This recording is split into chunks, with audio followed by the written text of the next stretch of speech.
ഇന്ന് അദ്ദേഹം പറഞ്ഞ മറ്റൊരു കാര്യം എന്താ? ഇപ്പൊ പഴയ നിയമമന്ത്രി പറഞ്ഞു കേട്ടില്ലേ, ഓഹരി കൈമാറാൻ അവർക്ക് അവകാശമുണ്ട്, പിന്നെന്താ കുഴപ്പം? അപ്പൊ ആളുകൾ വിചാരിക്കാവോ ഇവർ നിലപാട് മാറ്റിയോ? ഞങ്ങളും നേരത്തെ മുഴുവൻ നടത്തിയ പ്രതികരണങ്ങൾ എന്താ? ഈ കരാർ അനുസരിച്ച് ഓഹരി കൈമാറാൻ അവർക്ക് അവകാശമുണ്ട്, പക്ഷെ പ്രയർ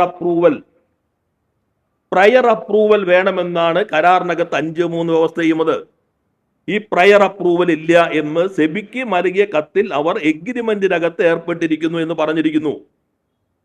അപ്പൊ നിങ്ങൾ നൽകിയ കത്തിൽ പറയുന്നു ഞങ്ങൾ അറിയിച്ചില്ല എന്നുള്ളതാണ്. ഇൻഫോർമേഷൻ എന്നല്ല കരാറിനകത്തുള്ളത്, പ്രയർ അപ്രൂവൽ എന്നാണ്. വെറും അപ്രൂവൽ എന്നല്ല, പ്രയർ അപ്രൂവൽ എന്നാണ്. ഞങ്ങൾ പറഞ്ഞല്ലോ, വിഴിഞ്ഞം പോർട്ട്, അദാനി, അതിനെല്ലാം 10 വർഷം ഞങ്ങൾ നടത്തിയ ശ്രമങ്ങൾ അത് ശക്തിപ്പെടുത്തണം, അതിനകത്തും തർക്കമില്ല. പക്ഷെ പ്രയർ അപ്രൂവൽ അത് ഇല്ല. മറ്റൊരു കാര്യം കൂടി പറഞ്ഞു, 5.9 പ്രകാരം 250 കിലോമീറ്ററിനകത്ത് അദാനി കമ്പനി മറ്റൊരു പോർട്ട് നിക്ഷേപം നടത്താൻ പറ്റില്ല. 250 കിലോമീറ്ററിനകത്ത് പോർട്ടിനകത്ത് പ്രധാനമായും നിക്ഷേപമുള്ള ആളുകൾ വിഴിഞ്ഞത്തും നിക്ഷേപം നടത്താൻ പാടില്ല. ഈ ഭാഗവും നിങ്ങൾ പരിശോധിക്കണം. അന്ന് ഞാൻ പറഞ്ഞു, മുഖ്യമന്ത്രി എന്ന നിലയിൽ അദ്ദേഹം ചെയ്യേണ്ടത് പ്രതിപക്ഷ മേധാവിനെ പോലെയല്ല. ഇന്ന് അദ്ദേഹം പറഞ്ഞു കേരള താല്പര്യം, നേരത്തെ പറഞ്ഞിട്ടുണ്ട്, ഈ വന്ന പ്രശ്നങ്ങൾ ഞങ്ങൾ ചർച്ച ചെയ്യും, വേണമെങ്കിൽ പ്രതിപക്ഷവുമായി ചർച്ച ചെയ്യാം, നമുക്ക് പൊതുവായി ഈ നാടിന്റെ താല്പര്യം സംരക്ഷിക്കാനാണ് നിൽക്കുന്നത്, വിഴിഞ്ഞത്തിന് വലിയ സാധ്യതയുണ്ടെന്നതിൽ നിങ്ങൾക്കും തർക്കമില്ലല്ലോ, ഞങ്ങളോട് പറയാം, ഞങ്ങൾക്കും തർക്കമില്ല, നമുക്ക് ഒന്നിച്ചു കൊണ്ടുപോകാം, ഒന്നിച്ച് നിൽക്കണം. ഇതാണ് സ്റ്റേറ്റ്മാൻഷിപ്പ്, ഇതാണ് മുഖ്യമന്ത്രിയിൽ നിന്ന് നാട് പ്രതീക്ഷിക്കുന്നത്. അതിന് പകരം രാഷ്ട്രീയമായ മറുപടിയിലേക്ക്, ആ രൂപത്തിൽ ഒരു ആത്മസംതൃപ്തി കിട്ടുമ്പോൾ താർക്കികന്റെ റോളിലേക്ക് ഒരു കാരണവശാലും മുഖ്യമന്ത്രി പോകുന്നത് അദ്ദേഹത്തിനും നല്ലതല്ല, നാടിനും നല്ലതല്ല. അതാണ്. പിന്നെ നോക്കൂ, അദ്ദേഹത്തിന്റെ താർക്കിക വൈദഗ്ധ്യം കാണാൻ ഇന്നത്തെ ചോദ്യം മറുപടി നോക്കിയാൽ മതി. കഴിഞ്ഞ പത്രസമ്മേളനത്തിൽ അദ്ദേഹം പറഞ്ഞത് എന്താ? നിങ്ങൾക്കാർക്കും കിട്ടാത്ത വാർത്ത ദേശാഭിമാനിക്ക് മാത്രം കിട്ടിയില്ലേ? എവിടെ സോഴ്സ്? ഗവൺമെന്റ് അല്ലേ? നിങ്ങൾ നോക്കിക്കോളൂ അവതരണം. അപ്പോ അന്ന് ഞാൻ ഇവിടെ പത്രസമ്മേളനത്തിൽ പറഞ്ഞു, ആദ്യം എക്കണോമിക് ടൈംസ് ആണ്, പിന്നെ മാതൃഭൂമി കൊണ്ടുവന്നു. മാതൃഭൂമി പത്രം പോലും പിറ്റേ ദിവസം ഞങ്ങളുടെ വാർത്തയായിരുന്ന ഒരു അവകാശവാദം പ്രാധാന്യത്തോടു കൂടി കൊടുത്തില്ല എന്നുള്ള വേറെ കാര്യം. പിറ്റേ ദിവസം പത്രം നോക്കിയാൽ ഞങ്ങളാണ് കൊടുത്തതെന്ന് ഒരു പത്രം പറയല്ലോ, അത് ആ ക്രെഡിറ്റ് നിങ്ങൾ ദേശാഭിമാനിക്ക് കൊടുക്കല്ലേ എന്ന് മാതൃഭൂമിക്ക് പറയാവുന്നതാണ്. പക്ഷെ അവരത് പിറ്റേ ദിവസം പറഞ്ഞില്ല എന്നുള്ളത് വേറൊരു കാര്യം.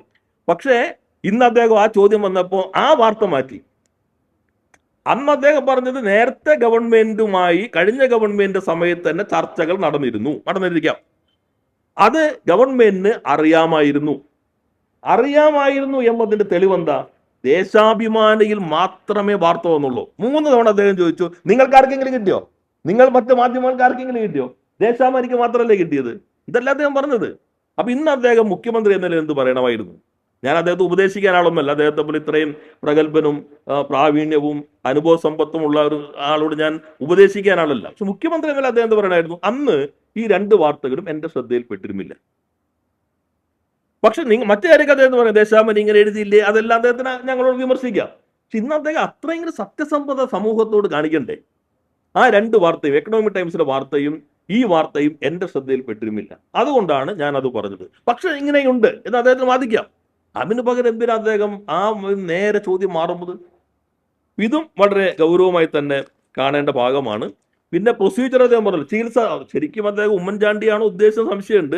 കടലാസിൽ എഴുതി ചികിത്സാ സഹായം കൊടുക്കുന്ന ആളുകളുണ്ട്. ഞാൻ അങ്ങനെയല്ല. കഴിഞ്ഞ 10 വർഷമാണ് പിണറായി മുഖ്യമന്ത്രിയായതിനു ശേഷം പൂർണ്ണമായിട്ട് ഓൺലൈനിലേക്ക് മാറ്റി.